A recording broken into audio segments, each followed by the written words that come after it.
Listen, can you hear the silk of the Pope's robes rustling on the marble? Can you feel the heartbeat of the man kneeling on the floor? His name is Charles, but history is about to give him a new name. Charles freezes. He didn't ask for this. He didn't plan for this. In this single second, the world as he knew it vanished. The Dark Ages were over. A new empire was born. But how did a boy from the messy, muddy forests of France become the most powerful man in the world? Before we can talk about the king, we have to talk about the mess. Imagine you woke up tomorrow and there were no phones, no cars, no schools, no grocery stores. Even worse, imagine there was no United States or United Kingdom.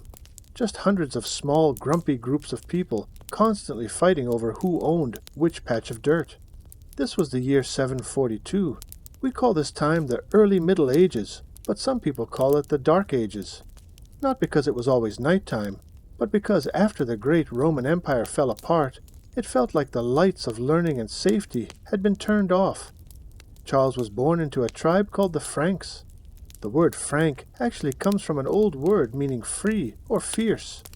These people weren't just soldiers, they were legendary warriors who used a special throwing axe called a francisca. Imagine a frisbee made of heavy iron that could split a shield in half. That was a Frankish hello. Charles's father was a man named Pepin the Short. And yes, that was his real name. Pepin wasn't very tall, but he was incredibly smart. He was the mayor of the palace, which is a fancy way of saying he did all the hard work while the actual king sat around looking bored. Eventually, Pepin decided, why am I doing all the work if I don't get the crown? So he became king. Growing up, Charles wasn't sitting in a classroom. There were almost no schools. Instead, he was learning how to hunt wild boar in the deep, dark forests. He was learning how to ride a horse until his legs ached. He was learning how to lead men. But Charles had a problem. A brother problem. His brother was named Charlemagne. And if you've ever had to share a bedroom with a sibling you didn't get along with, you know exactly how Charles felt. Except they weren't sharing a Lego set. They were sharing a kingdom. When their father Pepin died, he split the land in two. Charles got the outside ring of the country, and Charlemagne got the middle. They hated it. They glared at each other across the borders. They argued over every little rule. It looked like a massive civil war was about to explode. But then in the middle of the night something happened that changed everything. Charlemagne suddenly died. Some people whispered it was poison. Others said it was just a sickness.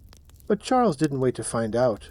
He jumped on his horse, rode to his brother's palace, and told the lords, I'm the boss now.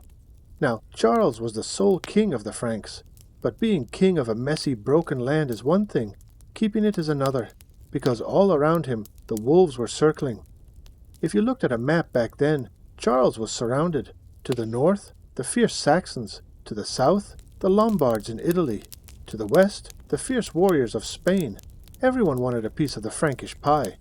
Charles decided that the best defense was a massive, thundering offense. He became a warrior king.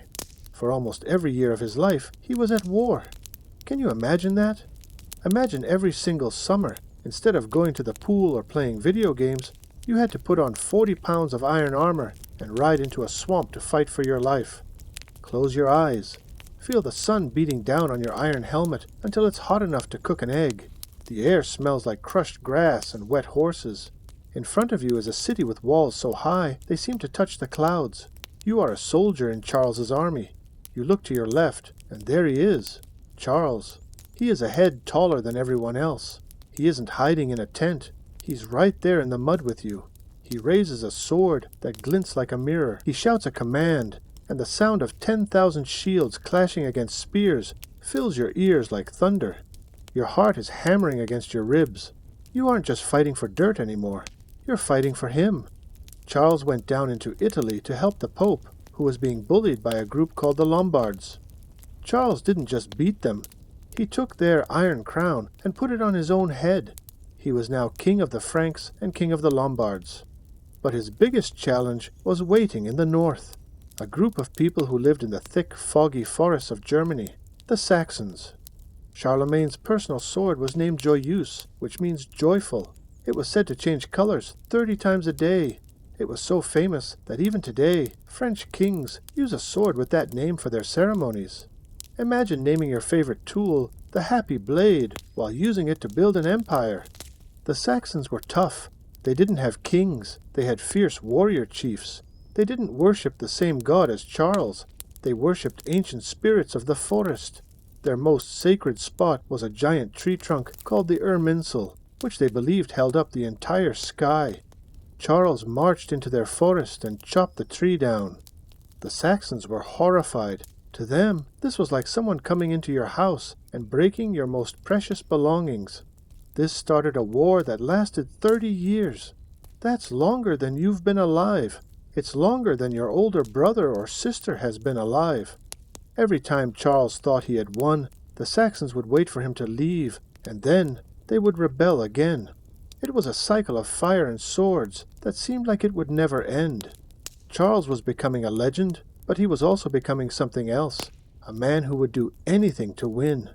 But while he was fighting in the mud of the north, a message arrived from the snowy mountains of the south, a message that promised him more land, more gold, and more glory. But it was a trap that would lead to the most famous disaster in his entire life. Have you ever made a mistake because you were too confident? That's what happened to Charles in the year 778. Some leaders from Spain came to him and said, "Charles, if you bring your army to Spain, we'll help you take over." Charles thought, "Great, I'll be the king of Spain too." He marched his massive army over the Pyrenees. Those are giant, jagged mountains between France and Spain. But when he got there, the plan fell apart. The people who promised to help him changed their minds. Charles was stuck in a hot, dusty land with no food and no allies. He had to turn around and go home. To get back, his army had to walk through a tiny, narrow path in the mountains called the Roncevaux Pass. Charles's army was so long that the front of the army could be in one country, while the back of the army was still in another. This made them very easy to ambush. As the main army marched through, a group of mountain warriors was hiding high up on the cliffs. They waited until the rear guard, the soldiers at the very back, were deep in the canyon. Then they let out a scream and rolled giant boulders down the hills. It was a bloodbath. Charles's best friend, a knight named Roland, stayed behind to fight, so Charles could escape. Legend says Roland blew a horn so loud to warn the king that his temples burst. Roland died that day. It was the first time the great Charles had truly lost. He sat on his horse on the other side of the mountains and cried for his friend.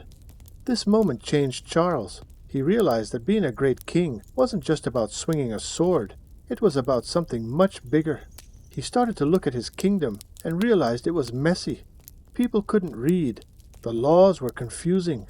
Even his own priests didn't know the words to their prayers. He decided to stop just being a warrior and start being a teacher. But how do you teach an entire continent to read when there are no books? Charles was about to start a revolution that didn't involve a single drop of blood, a revolution of ink and parchment. But first, he had to find a man who was even smarter than he was. Here is something most people forget about Charlemagne. Something the movies never show you. Something that might surprise you more than any battle scene. Charles, the man who had crossed mountains, smashed armies, and made kings tremble, could barely read. Isn't that extraordinary? The most powerful man in the world, a man who was building what would become the foundation of modern Europe, would lie in bed at night with a wax tablet under his pillow, practicing letters in the dark like a child, because nobody ever properly taught him how. And instead of being ashamed of this, instead of hiding it, he did something remarkable. He decided that if he had been robbed of knowledge, then his entire kingdom would never suffer the same fate. He was going to build something no one had ever seen before.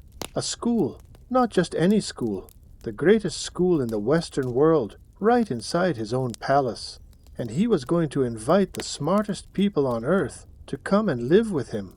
But first, he needed a capital city, a home base, a place where all these great minds could gather. He chose a city in what is now northern Germany, a place called Aachen. Picture yourself walking into Aachen on a warm summer morning in the year 794. You are a young messenger boy, and you've just arrived from a small village where the biggest building was a wooden barn. You turn a corner, and your jaw drops open. Before you is a palace that seems to have been plucked straight from heaven. It is built of pale limestone that glows golden in the morning light. Its windows are tall and arched and filled with colored glass that throws rainbow patterns across the marble floors. In the courtyard, there is a fountain in the shape of a pine cone, so enormous you could climb inside it. Scholars in long robes are debating loudly in Latin. A monk is rushing past, clutching a stack of precious hand-copied books to his chest as if they were made of solid gold, because, to him, they were. The air smells of fresh ink and wood smoke, and something being baked, sweet bread from the palace kitchens. And somewhere, echoing down the stone corridors, you can hear a deep, rolling laugh. That is the king. Charles built his palace at Aachen as a statement to the world. He wasn't just a barbarian chieftain. He was a civilization builder. The centerpiece was a breathtaking chapel, a circular church with walls so thick you could park a cart inside them. It still stands today, over 1,200 years later. Tourists walk through it every single day, pressing their fingers against the same stone walls that Charles touched. But Charles knew that beautiful buildings were just stone and mortar. What filled them mattered more. So he went on a recruitment mission unlike anything the world had seen. He sent letters, carried by exhausted horseback riders across mountains and rivers and seas, to the greatest scholars in Europe. And he told them simply, "Come." From England came a monk named Alcuin of York. Alcuin was probably the most brilliant educator alive. He had a white beard that touched his chest, and a brain that seemed to run on a different engine than everyone else's. Charles didn't just hire him as a teacher. He made him his best friend. They wrote letters to each other for years, debating everything from the nature of the stars to the correct way to write the letter A. It was Alcuin of York, working at Charlemagne's court, who helped develop the handwriting style we now call Carolingian minuscule. Before this, monks wrote in all different ways. Some letters you couldn't even tell apart.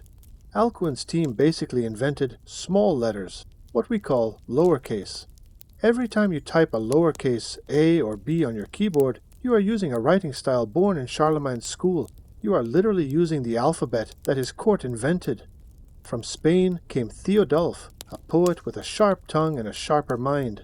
From Italy came Paul the Deacon, who had once been an enemy of Charles, but was so brilliant that Charles basically said, "I forgive you for fighting against me. Now come and write poetry for me instead." And from all across the Frankish lands came young men, and sometimes young women, eager to learn. This gathering of great minds had a name. Charles called it the Schola Palatina, the Palace School. And this school wasn't just for children of nobles. Charles insisted that poor kids, the sons of farmers and blacksmiths and fishermen, should be allowed to attend too. This was almost unheard of at the time. In a world where your birth decided your entire life, Charles looked at a child from a mud hut and said, "Your brain is as good as anyone's. Come and learn." Charlemagne gave every single scholar at his court a special nickname. Alcuin was called Flaccus, after an ancient Roman poet. One poet was called Homer. A mathematician was called Pythagoras. And Charles himself, he gave himself the nickname David, after the great warrior king from the Bible. He took this school that seriously. Even the king got a homework name. Charles attended the school himself. Can you picture that? The most powerful man in the Western world, sitting at a desk with ink on his fingers, listening to Alcuin explain the movements of the planets. He studied grammar. He studied astronomy. He studied music.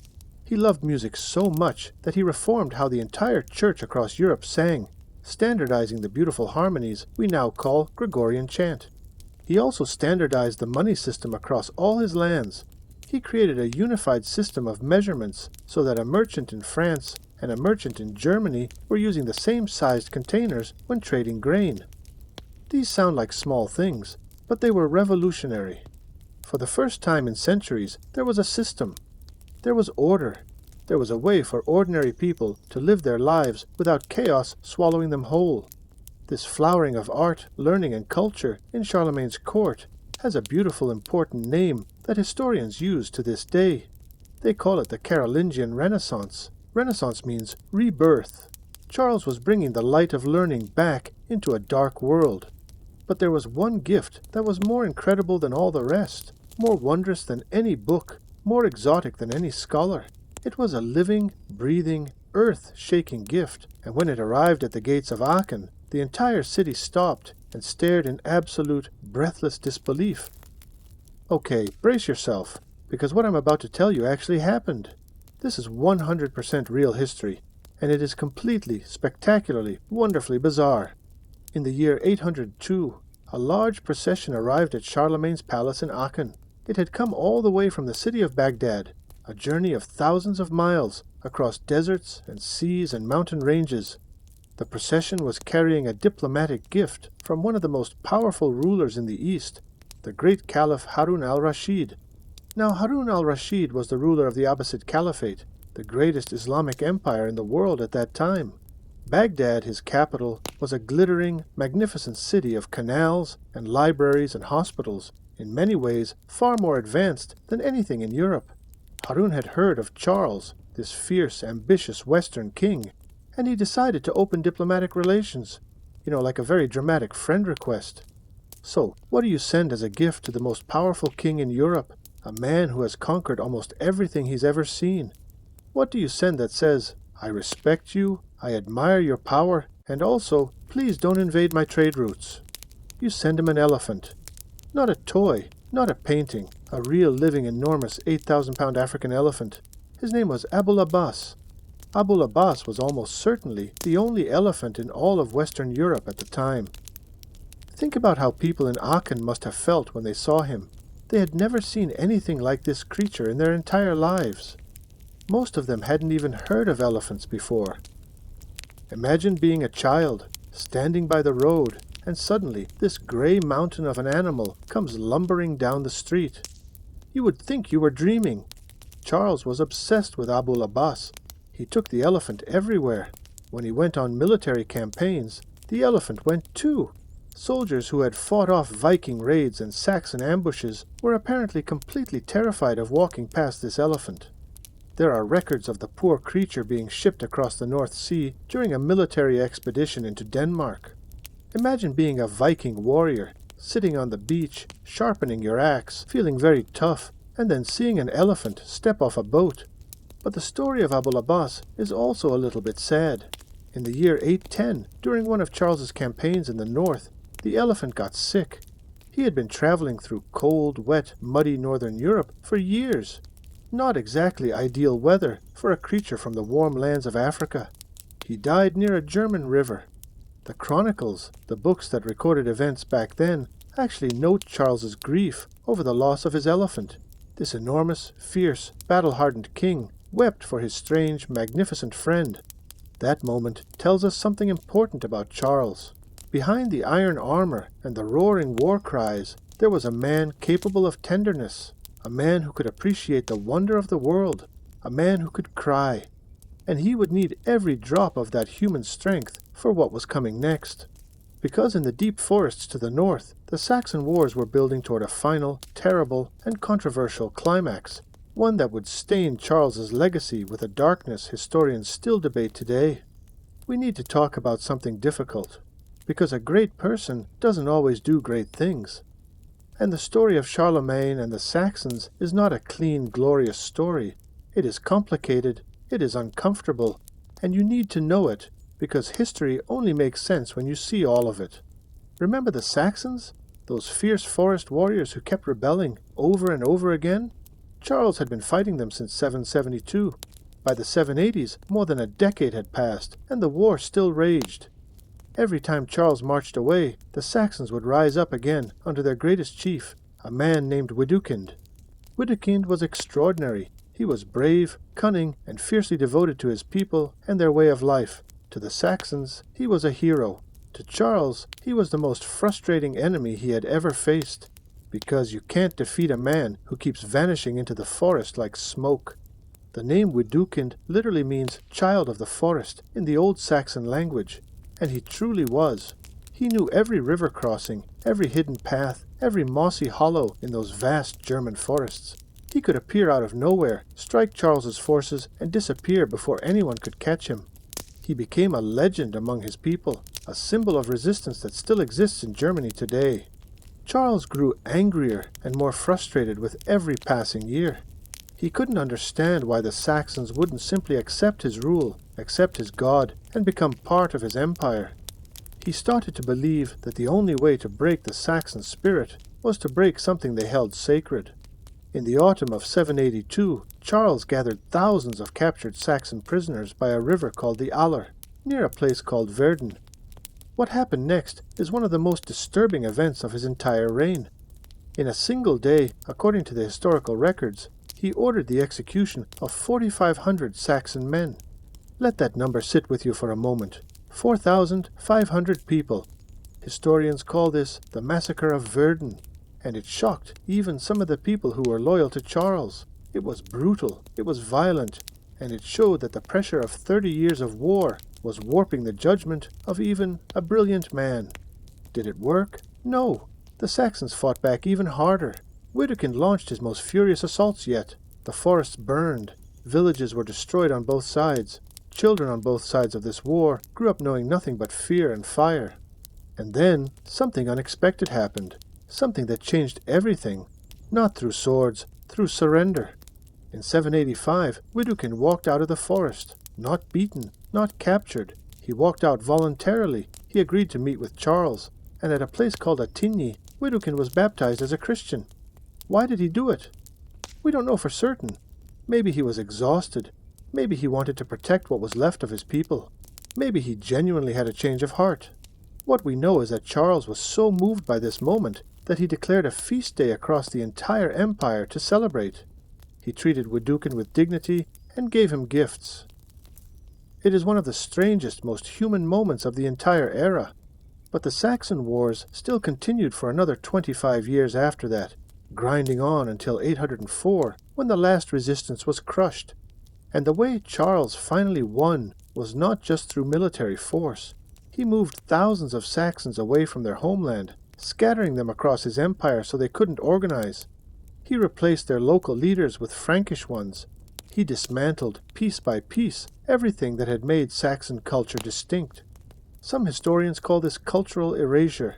It is a heavy, serious accusation that we must be honest about. Charles genuinely believed that bringing the Saxons into his Christian empire was helping them, bringing them light and order. But the Saxons hadn't asked for his help. They had asked again and again with their spears and their blood to be left alone. This tension between the genuine good Charles did and the genuine harm he caused is what makes history so complicated and so important to study. He was not a villain in a black cape. He was not a spotless hero. He was a human being, shaped by his time, capable of both tremendous wisdom and tremendous cruelty. And it was the weight of all of this, the victories, the massacres, the libraries, the wars, the elephant, the grief, that was sitting on Charles's enormous shoulders when he walked into St. Peter's Basilica on Christmas Day in the year 800. Christmas Day, year 800, Rome, Italy, and Charles genuinely does not know what is about to happen to him. Let's rewind just a little bit so you understand why he's here in the first place. A few years earlier, something very dramatic had happened in Rome. The Pope, Pope Leo III, had been attacked on the streets by a mob of his own enemies. They physically assaulted him. According to some accounts, they even tried to cut out his tongue and blind him. The Pope managed to escape and fled north to find help. He went to Charles. Charles immediately marched his army south into Italy. He restored order, protected the Pope, and made sure those responsible for the attack faced justice. Then he prepared to leave. He was done. He'd helped his friend. Time to go home. Pope Leo III had other ideas. You are standing inside St. Peter's Basilica. It is the most sacred building in the Christian world, built above the tomb of St. Peter himself. The entire vast space is lit by thousands of candles, and the flames make the gold mosaics on the walls shimmer like living fire. The air is so thick with incense, that sweet, heavy smoke burned during religious ceremonies, that it feels like breathing warm honey. Around you stand the greatest lords of the Frankish Empire. Pilgrims, priests, monks, Roman nobles, Byzantine ambassadors. Everyone is dressed in their absolute finest robes.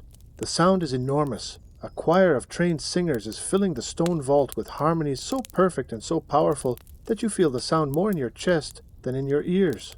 And there, at the front, is Charles. He is wearing simple pilgrim clothes, not armor, not royal robes.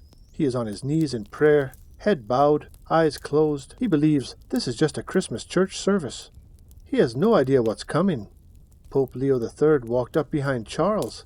In his hands was a crown of pure gold, set with jewels, that caught the candlelight and threw it back in every direction. The choir stopped. The enormous basilica went silent. The Pope raised the crown high above Charles's bowed head, and then he lowered it, and the crowd erupted. Carolo Augusto, adeo coronato, magno et pacifico imperatori, vita et victoria. Translation: To Charles Augustus, crowned by God, great and peace-giving emperor, life and victory. The shout rang through the marble and the gold and the candlelight, and probably halfway to heaven. Charles was no longer just a king. In this single, world-altering moment, he had become an emperor, the Holy Roman Emperor, the heir to the tradition of Caesar and Augustus, the ruler of the West. Later, Charles told his biographer Einhard that if he had known what the Pope was planning, he would not have entered the church that day, even though it was a great feast day. Why? Because Charles actually had a complicated problem with being crowned by someone else. He felt that if the Pope put the crown on his head, it meant the Pope had power over him. Charles believed he should answer to God directly, not to the Pope. He was a deeply religious man, but he was also a man who fiercely protected his independence. But what's done is done. The crown was on his head. The crowd was cheering. You can't really uncrown someone in front of 1,000 witnesses. When Charles became emperor, the leaders of the Byzantine Empire, the surviving eastern half of the old Roman Empire, based in what is now Turkey, were absolutely furious. They considered themselves the real heirs to Rome. Having some barbarian Frankish king called Roman Emperor was, to them, an enormous insult. The Empress of Byzantium, Irene, was so offended that she refused to even acknowledge Charles's new title. Some historians believe that there were actually secret negotiations to marry Charles and Irene to unite the two empires. Imagine that, the story of Rome being ended by one dramatic wedding proposal. Charles took his new title seriously, immediately. He stopped signing his letters as Charles, King of the Franks and Lombards. He now signed every letter, Charles, most serene Augustus, crowned by God, the great, peaceful emperor who governs the Roman Empire. That is quite a signature. He would have had a hard time fitting that on a birthday card. He threw himself into the work of building an empire with the same furious energy he had brought to everything else. He reformed the legal system, creating a unified code of laws that reached from the coast of France to the borders of Hungary. He created a system of traveling royal inspectors called Missi Dominici, messengers of the Lord, who crisscrossed the empire, making sure his laws were being followed. They were like the most powerful school inspectors in history, except instead of checking if kids were doing their homework, they were checking if local lords were stealing from farmers. His empire was now roughly the size of modern Western Europe. France, Germany, Italy, Switzerland, Austria, Belgium, the Netherlands, parts of Spain, all under one roof, under one man, under one enormous ink-stained, elephant-loving, sword-swinging, book-obsessed emperor. But all empires have cracks, and now, at the height of his power, Charles's personal life was a sea of turbulence, grief, and love that would have brought any ordinary man to his knees. Powerful people are still just people. They love, they grieve, they make mistakes in their personal lives that have nothing to do with battles or politics. And Charles, this giant of history, was no different. Let's talk about his family, because Charles's family life was, to put it gently, extremely complicated. Charles had 4 official wives during his lifetime. His first marriage, to a Lombard princess, he ended after only a year. His second wife, Hildegard, was the great love of his life. She was a young, gentle, highly intelligent woman from a noble family, and by all accounts, Charles adored her completely. They had 9 children together in 13 years. And then Hildegard died. She was only 26 years old. Young, by any measure. But motherhood in the 8th century was desperately dangerous. Charles, who had faced Viking raids and Saxon ambushes and mountain battles without flinching, was reportedly devastated. He wore his grief openly, which was unusual for a powerful man of that era. He married again, and again.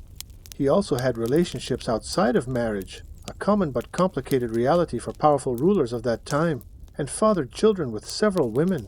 In total, Charles had approximately 18 children, though historians are still debating the exact number. He was, by all accounts, a devoted and affectionate father. His biographer Einhard wrote that Charles refused to eat dinner without his children present. He took his sons on military campaigns to prepare them for leadership. He also did something remarkable for his daughters. He educated them, fully, rigorously, with the same care he gave to his sons. His daughters studied astronomy, grammar, rhetoric, and music. In a world where many people believed women were only fit for cooking and sewing, Charles insisted his daughters be trained to think and debate and lead. Several of his daughters were known across Europe for their intelligence and learning. However, and this is a complicated however, he refused to let his daughters marry. He loved them too much to let them leave. He wanted to keep them close. Some historians think this was possessive and controlling. Some think he was trying to protect them from the brutal realities of political marriages. Most likely, it was both at once. Because humans are complicated. Charlemagne's daily routine, as recorded by his biographer Einhard, was quite specific. He woke before sunrise, he worked for a few hours, then attended church. He ate simple food, roasted meat, game from hunting, and fruit, and was famous for almost never drinking much wine. He swam almost every day in the hot spring baths he built at Aachen. He was reportedly an excellent swimmer. He took short naps after lunch, and every single night he went to bed with wax tablets and practiced his writing. He slept lightly, waking several times a night to pray, which was considered a mark of great devotion. Charles also had several close friends outside his family, the scholars at his court, whom he treated more like companions than employees. He teased Alcuin constantly in their letters, sending him word puzzles and mathematical challenges. He debated philosophy with Theodulf at dinner until the candles burned down to stubs. He was a man who genuinely delighted in ideas, in conversation, in laughter. Einhard described him physically in fascinating detail. Charles was tall, probably around 6 feet 3 or 4 inches, enormous for his time when most men were 5'6" or shorter. He had a thick neck and a large belly later in life. He loved hunting and feasting. His eyes were large and expressive. He had thin gray hair in old age and wore a very modest mustache. He dressed simply by the standards of an emperor, practical, Frankish clothes with a linen shirt, wool trousers, and simple shoes. Only for important ceremonies would he put on grand imperial robes, and he reportedly hated wearing them. There is a portrait of Charlemagne painted later, in which he looks every bit the emperor, stern, golden, magnificent. But Einhard's description is of a real man, a man who liked simple food and long swims, a man who cried over his elephant, a man who practiced his letters in the dark because he was determined to learn, no matter what. But the personal cruelties of life were not finished with Charles. As he grew older, one loss followed another. His sons died, his dearest friends died. His beloved Aachen, once full of laughter and debate, grew quieter year by year. And now the empire itself, the great project of his entire life, was beginning to show the hairline cracks that would, after his death, cause it to shatter into pieces. Because one massive problem was lurking on every coastline, every riverbank, every fog-covered horizon. A problem shaped like a dragon. A problem that wore horned helmets and screamed. The year is 799. Charles has been emperor for almost a year. His empire stretches across most of Western Europe. His palace at Aachen is the greatest center of learning in the West. By any measure, he is at the peak of his power. And then the Vikings arrive. Now, a quick important note. The Viking Age, as most historians define it, began in 793, when Norse raiders attacked a monastery called Lindisfarne on an island off the coast of England. The attack was so shocking, raiders coming out of nowhere, burning a sacred building, killing monks, stealing treasures, that people talked about it for generations. It felt like the end of the world. Charles had been hearing about these northern raiders for years. He knew they were dangerous. But unlike the Saxons, who were forest warriors he could march against, the Vikings had something Charles had no real answer for: the sea. Viking longships were one of the greatest technological achievements of the Middle Ages. They were designed to be sailed in deep ocean water and rowed up shallow rivers. This meant that Viking raiders could attack coastal towns, but also paddle 50 miles inland and attack cities that thought they were completely safe. The ships were so light and flexible that they actually bent in rough seas rather than breaking. Some of the best modern naval architects in the world have studied Viking ships to understand how they achieved such incredible designs with hand tools and no computers. Charles walked to the sea and watched the horizon. The historical record has a genuinely haunting moment. Einhard wrote that Charles, upon seeing Viking ships from the coast, began to weep. His lords thought he was overcome by piety, by a religious feeling. But Charles corrected them. He said he was weeping because he could foresee what would happen to his empire after his death. "I am not weeping for myself," he said. "I weep because I know what will be done to my sons and grandsons and their peoples by this enemy." Can you imagine that? The greatest military mind of his age, a man who had never met an enemy he couldn't eventually defeat, standing at the edge of the sea and weeping not for himself, but for the children and grandchildren he would never meet, knowing the storm that was coming for them. Charles did try to fight back. He built a navy, or tried to. He ordered warships constructed along the coast. He built fortifications at river mouths to try to stop Viking ships from penetrating inland. But the Norse raids were too fast, too unpredictable, and too widespread. You couldn't build a wall around an entire coastline. In his remaining years, Charles would carry this new anxiety everywhere. He had built something magnificent. He knew it would not survive intact, and he was right. But he still had one last great act to perform, one final decision that would shape the political map of Europe for 1,000 years. He had to choose who would inherit everything he had built. Imagine you've spent your entire life building the world's greatest sandcastle, the most detailed, most beautiful, most enormous sandcastle anyone has ever seen. You've dedicated every day, every hour, every drop of sweat to building it, and now you're getting old. And you can see the tide starting to come in. Who do you trust to protect it after you? This was Charlemagne's nightmare in his final decade. He had originally planned to divide his empire between his sons in the old Frankish tradition. He had 3 legitimate sons, Charles the Young, Pepin, and Louis. He had carefully trained all 3, giving them responsibilities, letting them govern parts of the empire as young men. And then with devastating cruelty, fate intervened. Pepin died first in 810. Then Charles the Young, the oldest and most experienced son, whom Charles had already crowned as co-king to guarantee the inheritance, he died in 811. 2 sons gone in 2 years. Charles, now in his late 60s and increasingly unwell himself, was left with only one son, Louis. Louis was not like his father. He was quiet where Charles was loud. He was pious, deeply religious, where Charles was practical. He was hesitant where Charles was decisive. Later historians would call him Louis the Pious, which sounds like a compliment, but was partly just an accurate description of a man who spent more time praying than governing. But he was all Charles had left, and Charles loved him.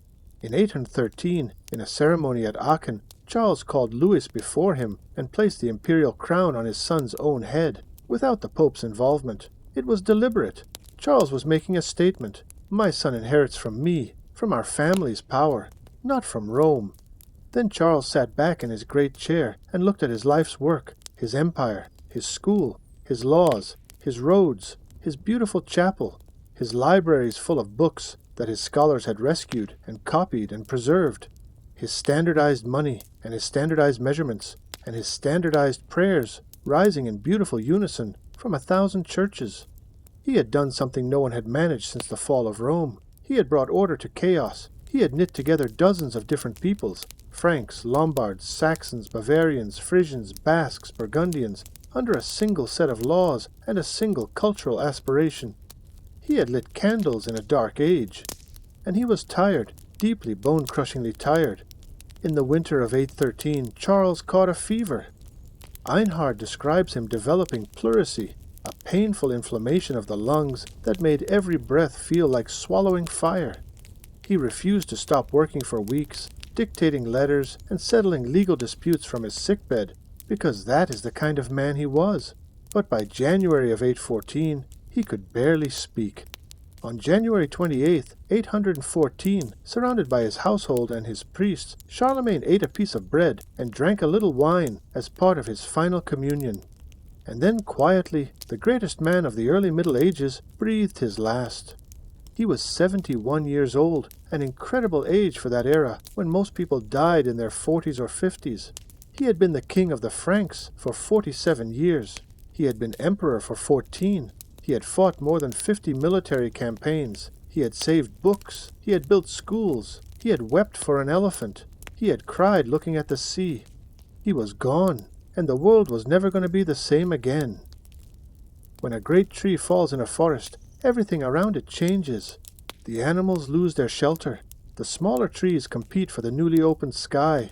Some things flourish in the space the giant leaves behind. Others are crushed by the weight of what's gone. Charlemagne's empire began to crack almost immediately. Louis the Pious was, as his father had feared, not built for the brutal realities of governing a vast, fractious empire. He was a good man, maybe even a great one in certain ways, but he was indecisive at the moments that needed iron certainty. He also made the classic mistake of following the old Frankish tradition and dividing his lands between his own sons when the time came. His sons, Lothair, Louis the German, and Charles the Bald, fought each other with spectacular bitterness. The wars between them are so confusing and so complicated that historians need entire books just to diagram the family feuds. Finally, in 843, the three brothers signed a document called the Treaty of Verdun. It divided Charlemagne's great empire into three pieces: the west, roughly modern France; the middle, roughly Italy and Burgundy; and the east, roughly modern Germany. This single treaty, signed by three squabbling brothers, basically drew the map of modern Europe. The division between the French-speaking West and the German-speaking East, a line that has shaped European history for 1,200 years, was born in 843 because Charlemagne's grandchildren couldn't share. The Holy Roman Empire, the political institution that grew out of Charlemagne's legacy, lasted in various forms for over 1,000 years, from 800 until 1806, when Napoleon finally dissolved it. The famous philosopher Voltaire once joked that it was neither holy, nor Roman, nor an empire, but its connection to Charlemagne remained central to its identity the entire time. Rulers across Europe claimed to be his heirs and successors for over a millennium. The shadow of that Christmas Day crowning in 800 fell across 1,000 years of European politics.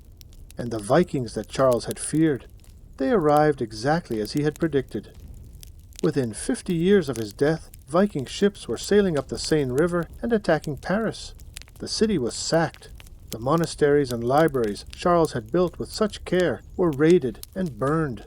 The carefully copied books, many of which were the last surviving copies of ancient Roman and Greek texts, were destroyed. Not all of them. Enough survived. Enough of those precious hand-copied books survived in hidden crypts and remote island monasteries to preserve a thread of learning through the darkest times. And that thread, fragile as spider silk, eventually led to the Renaissance, to the printing press, to the scientific revolution, to the modern world. Charles had not saved everything, but he had saved enough. Here is a question I want you to sit with for a moment. What does it mean to matter? What does it mean to leave a mark on the world that is so deep that over 1,200 years later, people are still talking about you? Still studying you? Still visiting your chapel in Aachen and pressing their hands against your walls? Charlemagne, Charles the Great, matters for reasons that go far beyond battles won or lands conquered. He matters because of what he built, and much of what he built we are still living inside today. Let's count it out. The school system. Charles didn't invent schools. They existed before him. But his insistence that education should reach beyond the noble class, that every capable mind deserved the chance to learn, was a radical idea in 800. It would take centuries to fully take root. But the seed he planted eventually grew into every public school you've ever attended. The standardized legal code. Charles insisted that the laws should be the same for everyone across his entire empire, and that those laws should be written down and enforced consistently. That idea, that the law should apply to everyone equally, is the bedrock of every democratic legal system in the modern Western world. The alphabet you are reading right now, the lowercase letters on this page, in this script, on your phone or tablet or book, descended directly from the Carolingian minuscule developed at Charles's court by Alcuin of York. Every A is a little echo of a man who took education seriously. The idea of Europe. This is perhaps the biggest one, Before Charlemagne, Europe was barely a concept. It was just a messy collection of tribes and kingdoms that happened to share a peninsula. Charlemagne, by forcing them under a single cultural, legal, religious, and educational framework, created the first real sense of a European identity. This is why, to this day, he is called Pater Europae, the Father of Europe. There is a prestigious prize given every year in Aachen, Germany, to individuals who have contributed significantly to European unity. It's called the Charlemagne Prize, or in German, the Karlspreis. Winners have included American presidents, British prime ministers, popes, and the founders of the European Union. The most powerful people in the modern world still compete for an award named after a man who died in 814. But here is where we must be honest and careful, because if we say Charlemagne was the father of Europe without adding anything else, we are leaving out the Saxon farmers who were forcibly converted. We are leaving out the cultures that were absorbed, diminished, and erased. We are leaving out the 4,500 men who died at Verdun. The greatest legacies in history are almost always tangled ones. The people who change the world on the largest scale often do so through a combination of genuine vision and genuine violence. Charles believed, deeply, sincerely, with every fiber of his being, that what he was doing was right, that bringing order, faith, and learning to what he saw as a chaotic, suffering world was a gift, not a conquest. The Saxons he displaced would have disagreed. The people whose sacred trees he cut down would have disagreed. History asks us to hold both truths at the same time, the light and the shadow, the library and the battlefield, the tears for the elephant, and the orders at the river. That is not a comfortable place to stand, but it is an honest one, and honest is always better than comfortable. Charles himself seemed to sense this in his final years. A man who had spent 47 years as king, commanding armies, reshaping borders, dictating laws, reportedly spent his last months in quiet prayer and reflection, giving generously to the poor, freeing slaves, and trying to settle every outstanding legal dispute in his empire, as if, at the end, he was trying to do an accounting of everything.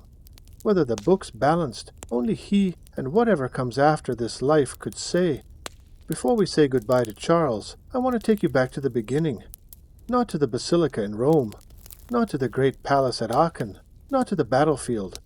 I want to take you back to a boy in a forest, a boy who didn't know how to read, a boy who was about to lose his father and inherit a broken, divided kingdom, a boy who probably lay awake at night listening to the wolves in the forest and wondering if he was big enough, strong enough, brave enough for what was coming.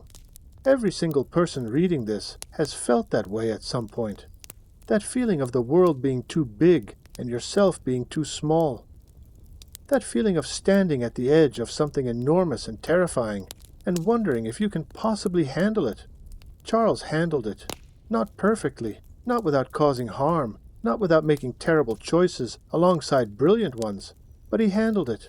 He showed up every day for 47 years. He kept learning when most men his age had stopped. He kept asking questions. He kept building things. He kept caring about the books and the children and the elephant and the man kneeling next to him in the mud. That is the gift of his story, not the crown, not the empire, not the battles won. The gift is the reminder that greatness is not something you are born with. It is something you do, something you reach for every single day, even on the days when you're exhausted and grieving and covered in the mud of 30 years of an unfinished war.